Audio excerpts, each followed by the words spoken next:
Continuemos. Bueno, la verdad es que esta forma de abordar el producto cinematográfico a través de la figura y de la labor del director, que cimentaran desde Francia los productores de la Nouvelle Vague y desde Estados Unidos gente como Sarris, es una forma un poco empobrecedora de abordar el producto cinematográfico, dado que se crucifica o se glorifica una película en función del concepto que se tenga de su director. Y todos sabemos que hay directores que hacen películas buenas y otras horribles y viceversa. Y por lo tanto es un criterio demasiado blanco y negro. Por lo tanto, acá la crítica es cuando tiene que empezar a matizar este blanco y negro a través del aporte de otros criterios.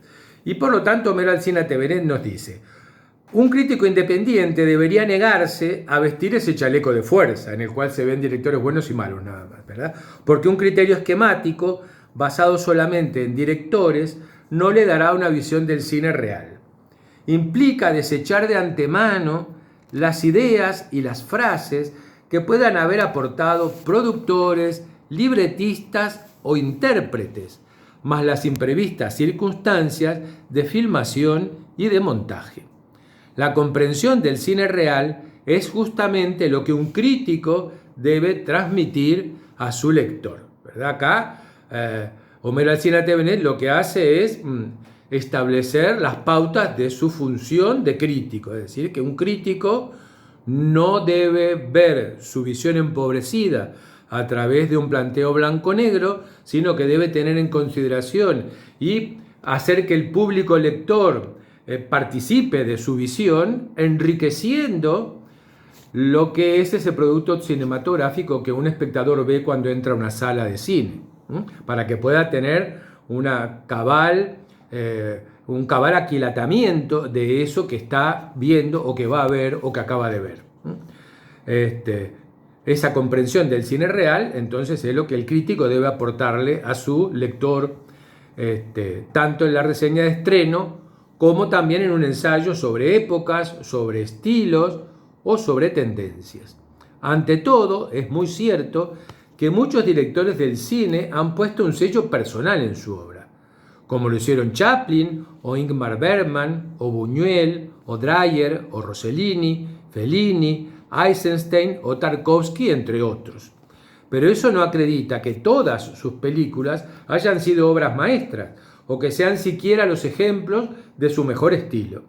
Se puede admirar a Vittorio De Sica por Lustrabotas, por Ladrón de bicicletas, por Humberto D., pero eso no obliga a elogiar las numerosas concesiones que hizo en su carrera posterior. Por otro lado, por ejemplo, los primeros dramas de Bergman eran muy débiles, y su película Ni hablar de estas mujeres fue un golpe fallido en la comedia. El mejor estilo de Chaplin está muy lejos del palabrerío en que incurrió con La Condesa de Hong Kong, con su última película, ¿verdad? Por otro lado, por ejemplo, el Satiricón o el Casanova de Fellini están muy por debajo de lo que él supo hacer en La Dolce Vita, en Otto e Mezzo o en Amarcord. En la década de 1950, Anthony Mann mostró un estilo vigoroso para tratar la intriga policial, el western o el género bélico, con películas como Mala Moneda, El precio de un hombre o Brindis de sangre.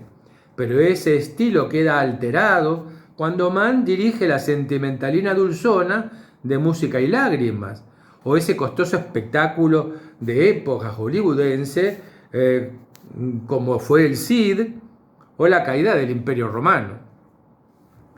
Muy bien, la carrera de Luis Buñuel, por ejemplo, incluye obras mayores, pero también varias películas mexicanas que pudo haber filmado cualquier artesano mediocre. Él mismo lo dice con sencillez en su obra Mi último suspiro, y Buñuel dice: a veces he tenido que aceptar temas que yo no había elegido y trabajar con actores muy mal adaptados a sus papeles. La necesidad obliga y los ejemplos podrían multiplicarse al infinito. Una medida, dice Homero Alsina Tevenet, de medir el absurdo de estas posturas críticas sería que dos películas comparables entre sí como son Al borde del abismo, de Howard Hawks, sobre el libreto de Raymond Chandler, o El halcón maltés de John Huston, sobre el libreto de Dashiell Hammett, sobre obras de Dashiell Hammett y de Raymond Chandler, se dividirían entre los extremos de lo maravilloso y lo despreciable, ¿verdad? Porque recuerden que a Huston, Sarris los coloca entre los directores deleznables. Por lo tanto, su halcón maltés debería ser una obra deleznable y es una obra estupenda. Por eso no es bueno esta forma de catalogar. Es difícil estimar a un crítico que elogia Tierra de Faraones porque es de Howard Hawks y desprecia El tesoro de Sierra Madre porque es de John Huston.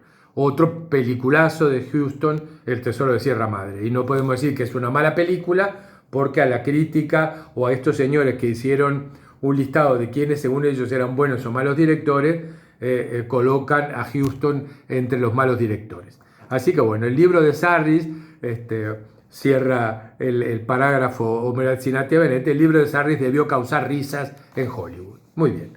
La realidad, continúa diciéndonos, no se compadece con estas fórmulas.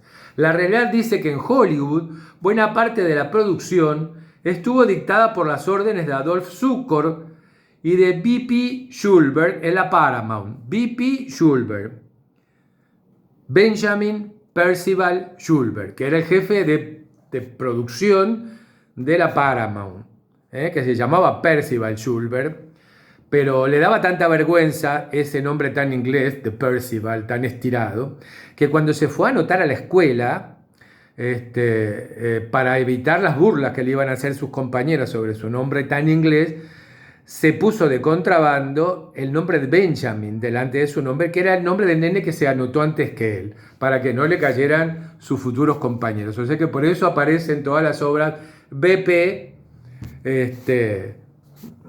Schulberg, Benjamin Percival Schulberg. Así que eran los jefes de la Paramount, los que decretaban qué era lo que se filmaba y qué era lo que no se filmaba, sin importar lo que el director o quien mongo fuese pudiera decir de las ideas que traían a sus mesas de trabajo. Así que así como en la Paramount estaba Zukor y Schulberg, teníamos en la 20th Century Fox a Darryl Zanuck, en la Metro-Goldwyn-Mayer a Irving Thalberg y a Louis B. Mayer, que eran los que partían, los que cortaban el bacalao. Sin ellos, sin el aval de ellos, no se hacía nada. Así que, más otra legión enorme de productores, que eran los que en cada película aportaban el dinero para hacerse. La realidad fue que el código de producción modificó también muchos proyectos durante décadas. Y acá, en esta frase, que la vuelvo a leer, que le dice Homer Alcina-T. Bennett, la realidad fue que el código de producción modificó muchos proyectos durante décadas. En esta línea, él se refiere al famoso código de producción de Hollywood, al código Hays, que nosotros conocemos también por código Hays, H-A-I-S, que es todo el código o las directivas de producción de films que rigió a la industria hollywoodense desde 1930 a 1966, que fue el código de producción y de censura del cine norteamericano. Este es un tema súper interesante y súper importante al que nos vamos a dedicar la semana que viene. Le vamos a echar diente a esto porque nosotros, tal vez sin saber muy bien qué significaba este código de producción hollywoodiano, nosotros como espectadores estuvimos inmersos dentro de los parámetros del código, sabiéndolo o sin saberlo, intuyéndolo o sin intuirlo, pero marcó a fuego la producción que forma la mayor parte de nuestra vida como espectadores, ¿verdad? Del año 30 al 68. Y por lo tanto va a ser muy interesante echarle una mirada detenida a qué es este código de producción. Así que eso para la semana próxima. Continúo con lo que nos dice Homer Alcina-T. Bennett para terminar con este balance que él hace de la labor del crítico.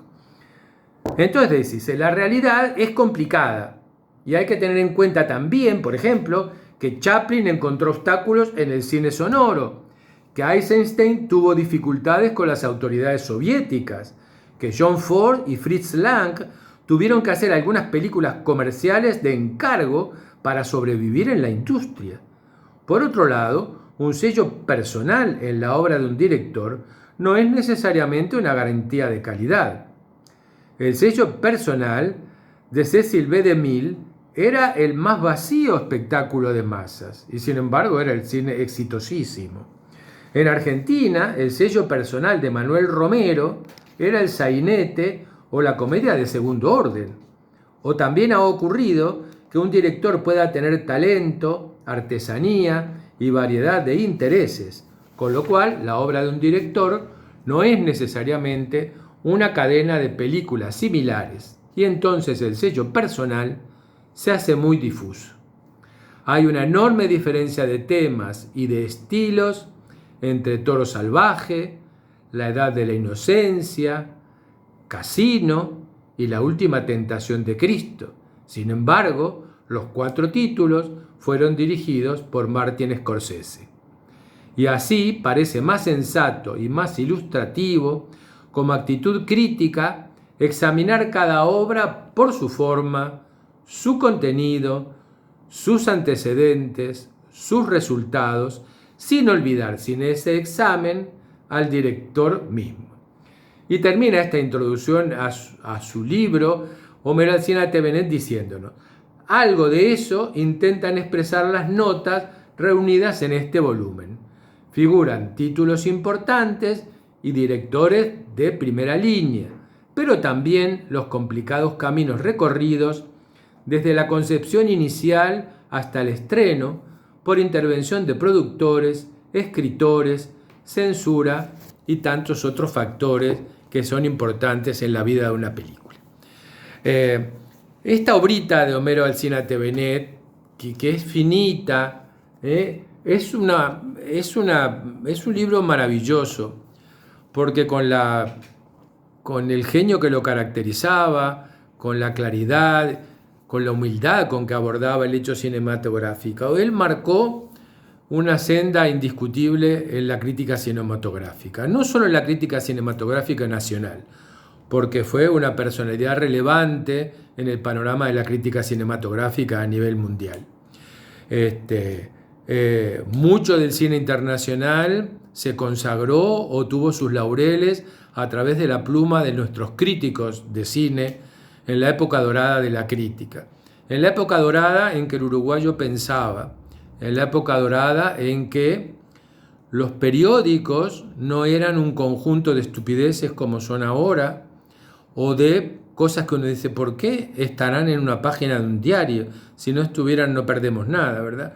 En la época en que los periódicos y las publicaciones específicas, ya sea de música, de teatro, de cine o de tantas o de literatura, aportaban a los uruguayos una profundidad de pensamiento y cimentaban una mente crítica. Con el tiempo eso se nos perdió en el camino. Creo que nunca hemos analizado a nivel país por qué se nos perdió esto. ¿Por qué en la corrida hacia la sociedad de masas, en la corrida hacia el campeón de marca, hacia el último jean, esos que se usan ahora, que la industria ha sido estupenda porque venden los jeans fallados y los rotos a mayor precio que si fueran los jeans normales de antes, ¿verdad? Es decir, ¿dónde en esta carrera loca hacia el consumo se nos cayó el personaje crítico y consciente y racional que deberíamos ser cada uno de nosotros? La vorágine del mundo actual ha abrogado el pensamiento crítico y esa es una grave pérdida a nivel social, para todas las sociedades, porque el individuo que no es crítico es un ciudadano incompleto, es un ciudadano factible de ser llevado por la nariz hacia donde se quiere, porque no es capaz de discernir entre el caramelo y el papel que lo envuelve. Como yo siempre digo, si nos comemos un caramelo, más vale que sepamos que nos lo comemos sacándole antes el papel. Ese sacarle el papel al caramelo es lo que nos ayudaban estas personalidades extraordinarias como Homero Elcínate Benet y tantos otros que nos ayudaron cuando nos formábamos como seres humanos a entender, en el caso de Homero, los vericuetos del cine y aquello que como espectadores se deslizaba ante nuestros ojos en la pantalla plateada cuando entre todos nos embarcábamos en la aventura de ver una película. Esa que nosotros como generaciones adultas seguimos disfrutando, seguimos añorando ver buen cine, seguimos añorando no ver cine comercial. Los de ya no de golpe y porrazo, porque el golpe y porrazo ya no se ve, pero la del tiro indiscriminado, la de las muertes y la sangre que se agolpan las películas sin ton ni son, la que producen una suerte de aletargamiento de la sensibilidad. Porque total, hay tantos muertos en una película, tantos muertos en un noticiero, tantos muertos en una serial de televisión, que qué importa que haya unos cuantos muertos más en la vida real. Todos tienen el mismo tratamiento.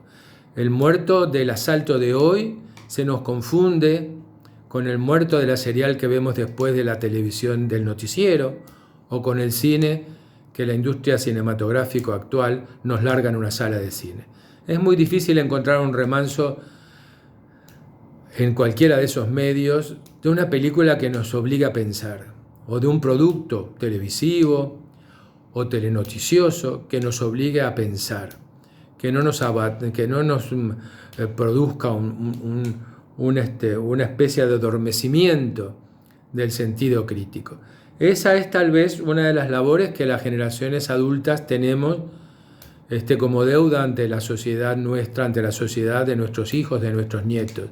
Es reconstituir, poder hacer presente cuando comemos el domingo con nuestra familia, cuando nos reunimos a tomar un café con nuestros hijos o con nuestros nietos, con las generaciones jóvenes, tal vez poder disfrutar de esa pauta de crítica, de esa pauta de analizar las cosas que pasan con ese criterio que ha dejado de existir en el día de hoy.